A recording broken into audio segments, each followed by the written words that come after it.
Chapter 30. Burnt Offering. Hello, Tiger.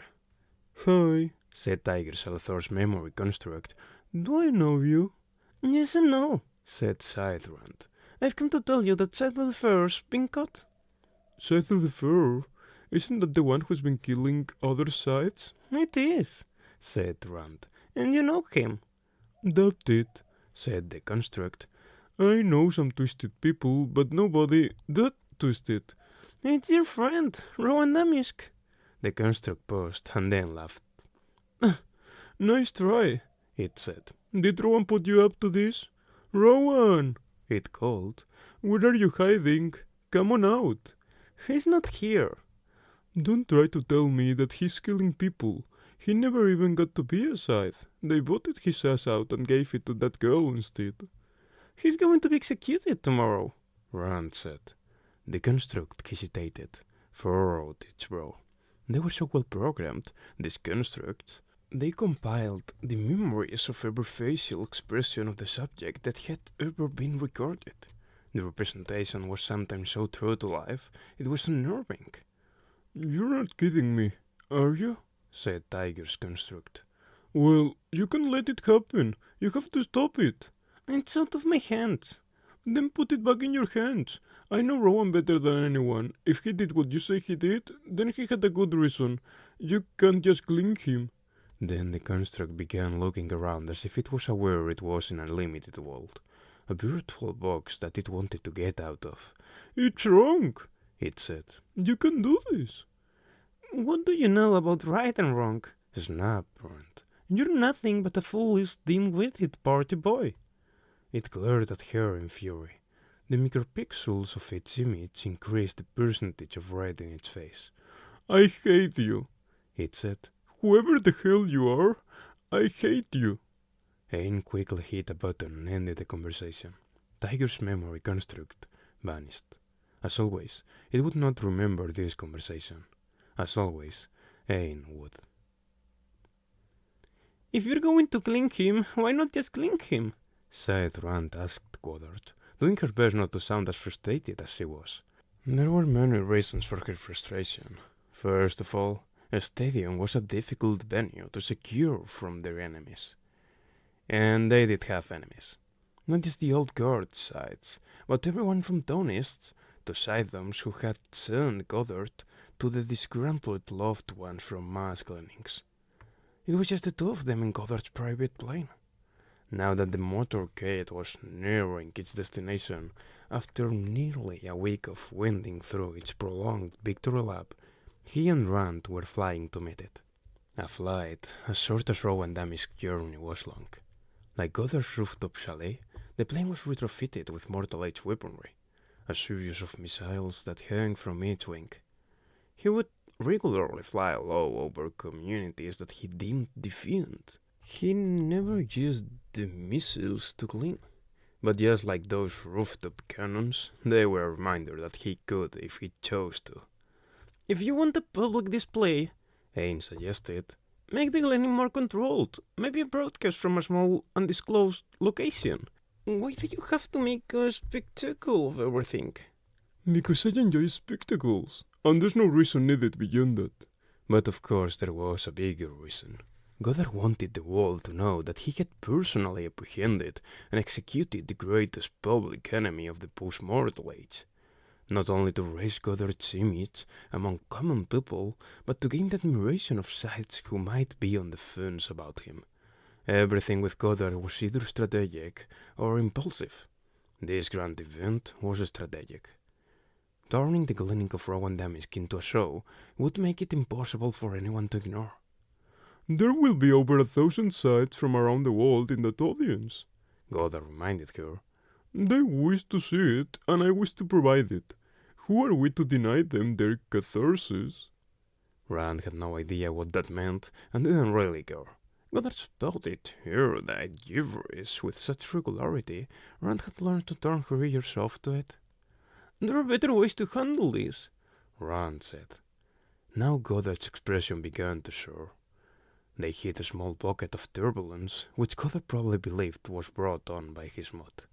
Are you trying to tell me how to be a scythe? Or worse, how to be an overblade. How could I tell you how to be something that didn't exist until you made it up? Careful, Ain, he warned. Don't anger me at a time I should be feeling nothing but joy. He let his warning sink in, then leaned back in his chair. I would think you, of all people, would love to see Rowan suffer after what he did to you. He broke your back and left you for dead, and you want his link to be a small, quiet thing? I want him clean just as much as you do, but cleaning should not be entertainment. To which Goddard said with an infuriating grin, It's entertaining to me. Aside of the fur, Rowan had been very careful to make sure the sides he ended never suffered. They were cleaned quickly. It was only after they were dead that he burned the bodies to render them unrevivable. It didn't surprise him that Goddard was lacking in such mercy. Rowan's agony would be prolonged for maximum effect. There was only so much bravado that Rowan could master. As the execution motorcade wove its way to his doom, he finally had to admit to himself that he truly did care about whether he lived or died. And while it didn't bother him how history might remember him, he was troubled by how his family would. His mother and his many brothers and sisters must already know that he was Scythe of the Fur, because once blame for the sinking of Endura was foisted upon him, it made Rowan infamous. The crowds that turned out to get a glimpse of the motorcade was proof of that. Would his family be there in the audience? If not, would they be watching from home? What happened to the families of notorious criminals back in mortal days, he wondered, for there was no equivalent to Scythe of the Fur in post-mortal times. Would they have been damned by association and gleaned?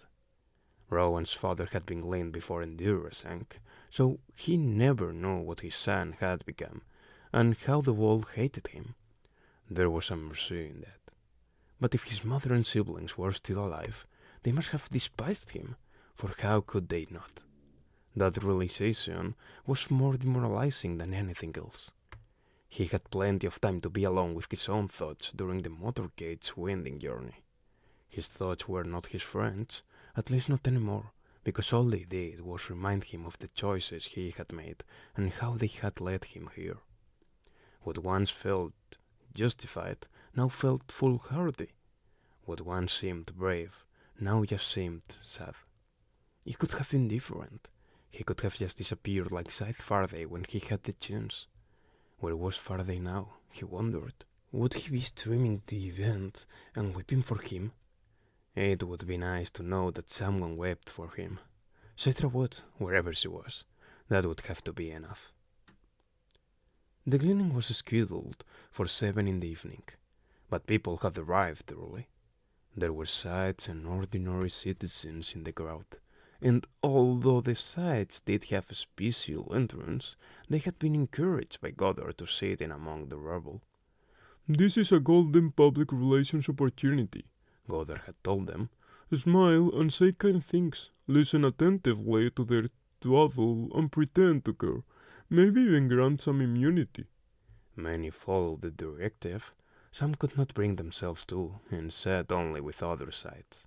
Rowan, under heavy guard, was taken directly to a large staging area with access directly onto the field. The wood pile they had prepared for him was a 3-story pyramid that appeared to be made of Goddard branches, like a random collection of stacked driftwood. But closer inspection proved everything to be part of an intricately engineered design. The branches weren't just stacked, but nailed in place, and the whole thing was on a huge rolling platform, like a parade float. The very center was hollowed out, and in the hollow was a stone pillar to which Rowan was tightly secured by fire-resistant bindings. The pillar was on a lift that would raise Rowan to the top of the pyramid, revealing him to the crowd at the right moment. Then Goddard himself would light it.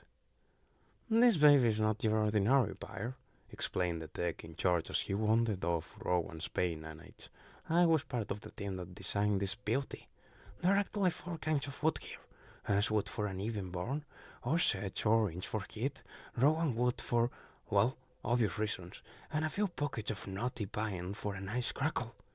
The tech checked the tweaker's readout, confirming that Rowan's pain nanites had been shut down. Then got back to explaining the wonders of the death float, like a kid at the science fair. Oh, you're gonna love this, he said. The branches on the outer rim have been treated with potassium salts, so they'll burn violet. Then further up, it's calcium chloride, so they'll burn blue, and so on and so forth, through all the colors of the spectrum. Then he pointed at the black robe that the guards had forcibly put Rowan in. And that robe has been infused with strontium chloride, so it burns deep red. You'll be better than New Year's Eve fireworks. Yeah, thanks, Rowan said flatly. Too bad I won't get to see it. Ah, you will, the tech said cheerily. There's an exhaust fan built into the base that will suck all the smoke away, so everyone will get a good view, even you.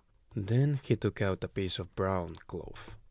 This is a cotton gag, the tech told him. It's quick burning, and will incinerate right off the moment it's exposed to heat. Then he stopped himself, finally realizing that Rowan didn't need or want to know these things. A quick burning gag that allowed people to hear him scream was not the kind of success story he could get enthused about. Now Rowan was glad they hadn't offered him a last meal, because he was way too nauseated to have held it down. Behind the tech, Scythrant entered the snarl of branches. Even the prospect of her was better than a blow-by-blow description of his dazzling incineration. You're not here to talk to him, Rand snapped. Immediately, the tech caved like a scalded pup. Yes, Your Honor, I'm sorry, Your Honor. Give me the gag and get lost. Yes, said Rand, sorry again. Anyway, he has got to go. He gave her a thumbs up, she grabbed the gag, and he retreated with his shoulders hunched. How much longer? Rowan asked Rand. It's about to start, she told him. A few speeches and you're on. Rowan found he had no heart left to bonder with her. He could not be cavalier about this anymore. Will you watch? He asked. Or look away? He didn't know why he cared, but he did. Rand didn't answer him. Instead, she said, I'm not sorry to see you die, Rowan, but I'm annoyed by how it's going down. Frankly, I just want it to be over. So do I, he told her. I'm trying to figure out if it's worth knowing what's going to happen, or if it would have been better not to know. He took a moment, then asked, Did Tiger know? She took a step back from him. I'm not letting you play your little hurt games on me anymore, Rowan. No games, he said, honestly. I just want to know. Did you tell him what was happening to him before you took his body? Did he have at least a few moments to make peace with it? No, she told him. He never knew. He thought he was about to be ordained as a scythe. Then we put him under, and that was that. Rowan nodded. Kind of like dying in his sleep. What? It's how they say all mortals wanted to go. In their sleep, peacefully, without ever knowing. I guess it makes sense. Rowan supposed he said too much, because Rand put the gag on and tightened it. Once the flames reach you, try to breathe them in, she told him. It will go faster for you if you do. Then she left without looking back. Ain could not get the image of Rowan Damisk out of her head. She had seen him incapacitated before, tied up, tied down, shackled, and restrained any number of ways. But this time it was different. He wasn't plucky or defiant. He was resigned. He didn't look like this rude killing machine Goddard had turned him into. He looked like exactly what he was, a frightened boy who got in over his head. Well, let's serve him right, Ain thought, trying to shake it off. What goes around comes around, isn't that what mortals used to say? As she walked out onto the field, a wind swooped through the bowl of the stadium, fluttering her robe. The stands were just about full now. More than 1,000 sides and 30,000 citizens, a capacity crowd. Rand sat beside Goddard and his undersides. Constantine would not miss the clinic of Rowan Damisk, but he didn't seem any more pleased by this than Ain did. Are you enjoying yourself, Constantine? Goddard asked, clearly to goad him. I recognize the importance of an event around which to rally the public and present a unified North America, Constantine said. It's a strong strategy and one that is likely to mark a turning point in Scythe affairs. It was complimentary, but didn't answer the question. A perfectly diplomatic response. Goddard read through it, though, as I knew he would, picking up on Constantine's disapproval. "You're nothing if not consistent," Goddard told him. "Constantine the Consistent. I do believe that is how history will come to know you." There are worse attributes, Constantine told him. "Did you at least extend a personal invitation to our friends in Texas to attend?" Goddard asked. I did. They didn't respond. "No, I expect they wouldn't. Same. I would have much liked them to see the family they've chosen to exclude themselves from." The agenda for the evening had the 4 other North American highblades giving speeches, each one carefully written to hit a certain point that Goddard wanted hit. Highblade Hammerstein of East America would lament the many souls lost on Endura, and the other unlucky sides so brutally ended by side of the fair. Highblade Pickford of West America would talk about North American unity and how the alliance of 5 out of the 6 North American scythones made life better for everyone. Highblade Tizoc of Mexiteca would invoke the Mortal Age, point out how far the world had come, and leave the audience with a veiled warning to other scythones that not aligning with Goddard could bring back the battle days. Highblade MacPhail of Northern Ridge would give credit to all those involved in putting this event together. She would also highlight members of the audience, sides, and ordinary people as well, whose favor it was worth currying. And then, finally, Goddard would deliver an address that would wrap it all up in a nice bow before he set the pyre ablaze. "This will not just be the clinic of a public enemy," He had told Lane and his undersides. "It's a bottle of champagne smashed upon a ship. This shall mark the christening of a new time for the human race." It was as if Goddard looked upon it religiously, a burnt offering to purify the path and appease the gods. As far as Goddard was concerned, this day was just as important as the day he revealed himself at Conclave and accepted his nomination for Highblade, even more important because of the reach. The event would stream out to billions, not just a gathering of sides in Conclave. The reverberations of tonight would be felt for a long, long time, and the scythones that had yet to align with him would have little choice but to do so. Support was growing in leaps and bounds now that he focused most gleanings on the margins of society. Ordinary citizens had no great love of the fringe anyway, and as long as one wasn't part of that frayed edge that needed trimming, one needn't worry about gleaning in Goddard's world. Of course, with the population ever growing, there was no shortage of people to push to the margins. It was, he had come to realize, a matter of evolution, not natural selection, because nature had become weak and toothless. Intelligent selection was more like it, with Goddard and his acolytes at the helm of the intelligentsia. As the hour neared 7 and the sky became dark, Goddard cracked his knuckles repeatedly and bounced his knees, his body expressing a youthful impatience that didn't show on his face. Hayne put a hand on his knee to stop the motion. Goddard resented it, but obliged. Then the lights in the stands dimmed and brightened on the field, as the pyre began to roll out from the bullpen. The anticipation of the crowd was palpable, not so much cheers and whoops as gasps and a building rumble. Even unlit, the pyre was a sight to behold. The way its branches caught the light, a dead forest woven for an artist's eye. A lit torch waited at a safe distance, ready to be touched to the corner of the pyre by Goddard at the proper moment. As the other speeches began, Goddard ran his own speech through his mind. He had studied the greatest addresses in history, those of Roosevelt, King, Demosthenes, Churchill. His would be short and sweet, but full of quotable moments. The kind that would be engraved in stone. The kind that would become iconic and timeless, like those he had studied. He would then take the torch, light the fire, and as the flames grew, he would recite Scythe Socrates' poem, Ode to the Ageless. A old anthem if ever there was one. Hammerstein's speech began. He was perfectly mournful and lugubrious.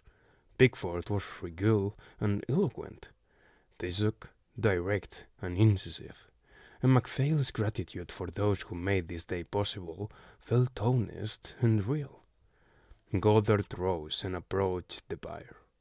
He wondered if Rowan knew the honor that Goddard was bestowing on him today, cementing his place in history. From now until the end of all things, the world would know his name. He'd be studied by school children everywhere. Today he would die, yet, in a very real sense, he would also become immortal, belonging to the ages in a way that few are. Goddard touched the button, and the lift raised Rowan from within the bier to its peak. The rumble of the crowd grew. People stood, hands pointed. Goddard began. Honorable sights and respected citizens, today we commit humanity's last criminal to the cleansing fire of history. Rowan Damisk, who called himself Scythe the Fair, stole the light of so many, but today we take that light back, and use it as a clear and ever-present beacon of our future. There was a tap on his shoulder. He almost didn't feel it. A new age where sights with measured joy shape our grey society, gleaning those who have no place in our glorious tomorrow. Again, a tap at his shoulder, more insistent this time. Could it be that someone was interrupting his address? Who would dare do such a thing? He turned to see Constantine behind him, upstaging him with that insulting crimson robe, even more gaudy now that it bore rubies. "Your Excellency," he whispered, "there appears to be a problem." A problem? In the middle of my speech? Constantine. "You should look for yourself."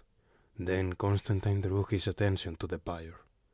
Rowan screamed and strained against his bonds. He tried to scream through the gag, but the screams would not be fully realized until the gag burned off, and then Goddard realized. The figure atop the unlit bier was not Rowan. The face was familiar, but it wasn't until Goddard looked to the giant screens placed around the stadium, which showed the man's anguished expression close-up, that he realized who this was. It was the technician, the one in charge of preparing Rowan for his execution. 10 minutes earlier, before the bier was rolled out, Rowan tried to release the moments remaining in his life. Then, a trio of sights approached him, waving through the forest of branches. None of their robes were familiar, nor were their faces. This visit was not on the program, and, all things considered, Rowan was relieved to see them, because if they were here to exact personal revenge on him, and willing to wait for him to burn, it would be an easier end. Sure enough, one of them pulled out a knife and swung it toward him. He braced for the sharp pain and the quick extinguishing of consciousness, but it didn't come. And it was only after the blade cut the bones on his hands that he realized it was a Bowie knife. Chapter 31. Damage Control. Goddard felt his body's reaction before his mind could truly grasp what he was seeing. It came as a tingling in his extremities, a churning in his gut, and an aching tightness in the small of his back. Fury surged upward with volcanic intensity until his head began to throb. Everyone in the stadium already knew what he had only now just seen, that the prisoner at the peak of the pyre was not Scythe the Fair. For over the past 3 years the world had come to know Rowan Damisk's face. Yet this was the face being broadcast and streamed. It filled expansive screens all around Goddard as if to mock him. His grand moment was not just robbed from him, it was subverted, twisted upon itself like something obscene. The rumble from the audience sounded different than they had only a second ago. Was the laughter he heard? Were they laughing at him? Whether they were or not was of little consequence. All that mattered was what he heard, what he felt, and he felt the derision of 30,000 souls. It could not stand. This monstrous moment could not be suffered to live.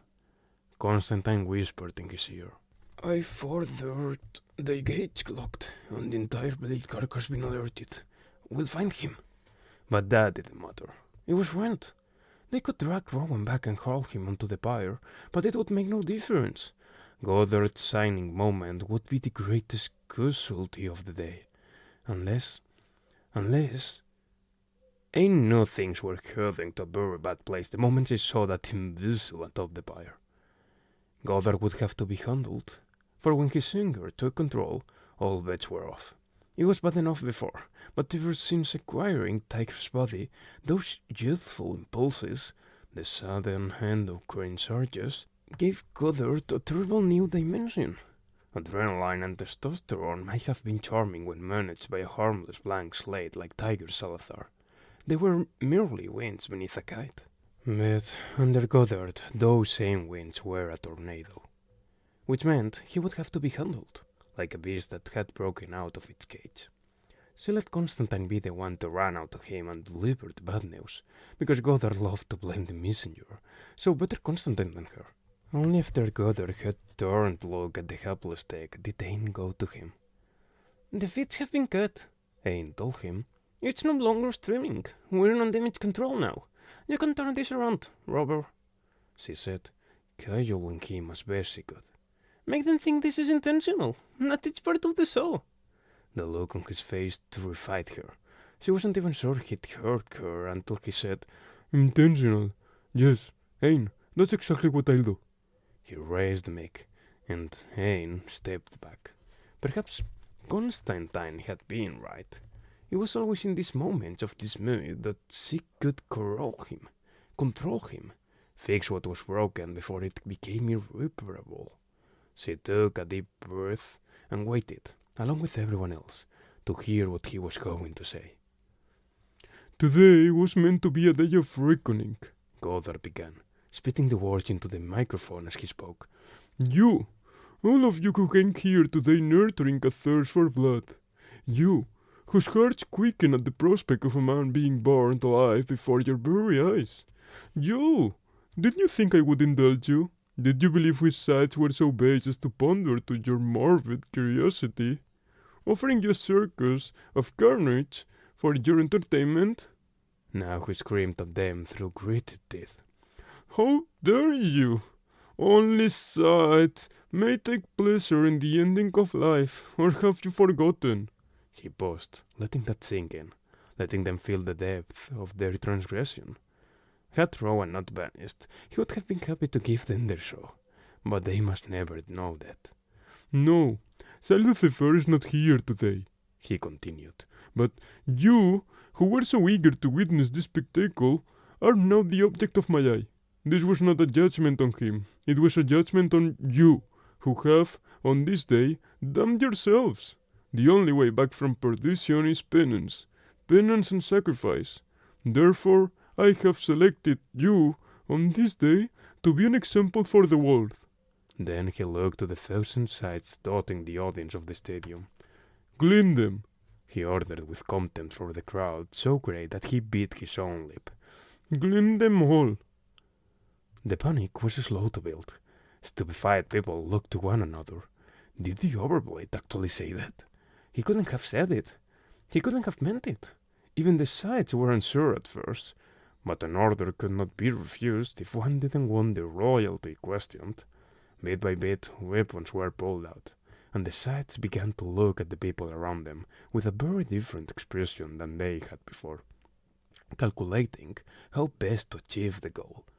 I am your completion, proclaimed Goddard, as he did at all his masculine, his voice echoing throughout the stadium. I am the last word of your unsatisfied and savory lives. The first people began to run, then a few more, and then it was as if floodgate had opened. The panicked spectators climbed over seats and over one another to get to the exits, but sights had quickly positioned themselves in the neck of the funnel. The only way past them was through them, and the gleam were already beginning to block the narrow paths to freedom. I am your deliverer. I am your portal to the mysteries of oblivion. People began hurling themselves over railings, hoping that splatting before they were cleaned would save them, but this was a scythe action. From the moment Goddard gave the order, the Thunderhead was helpless to intervene. All it could do was watch through its many unblinking eyes. I am your Omega, your bringer of infinite peace. You will embrace me. Scythe begged him to stop, but he pushed her away, and she stumbled to the ground, knocking over the torch. It glanced across the edge of the pyre, and that's all it took. The pyre ignited, purple flames rushed around the base. Your death is both my verdict upon you and my gift to you. Goddard told the dying crowd. Accept it with grace, and thus farewell. The best view of Goddard's Armageddon was from the top of the pyre, and with the smoke drawn away by exhaust fans below, the tech could see everything, including the outer rim of purple flame, which had moved up the pyre, turning blue.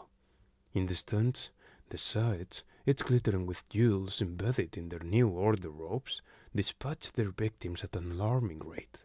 I will not be alone today, thought the tech as the flames drew closer, burning from green to bright yellow. He could feel the soles of his shoes beginning to melt. He could smell the burning rubber. The fire was orange now, and closer. The screams all around him from the distance seemed far, far away. Soon the flames would turn red. The gun-cut and gag would burn away from him, and his own screams would be the only ones that mattered. Then he saw a lone scythe looking in his direction from the field. The one in the crimson robe. One of the few scythes who was not going after the crowd. They locked eyes for a moment. Then, just as the flames caught on the doomed man's bound legs, Scythe Constantine raised a pistol and performed the only cleaning he would do today. A single shot through the heart that spared the tech from a more painful end. And the last thought the tech had before his life left him was a wave of immense gratitude for the Crimson Scythe's mercy. I will forgive you for trying to stop me, Goddard said to Scythe as the limousine pulled away from the stadium. But it surprises me, Ain, that you of all people would flinch when it came to cleaning. Ain could have said a million things to him, but she held her tongue.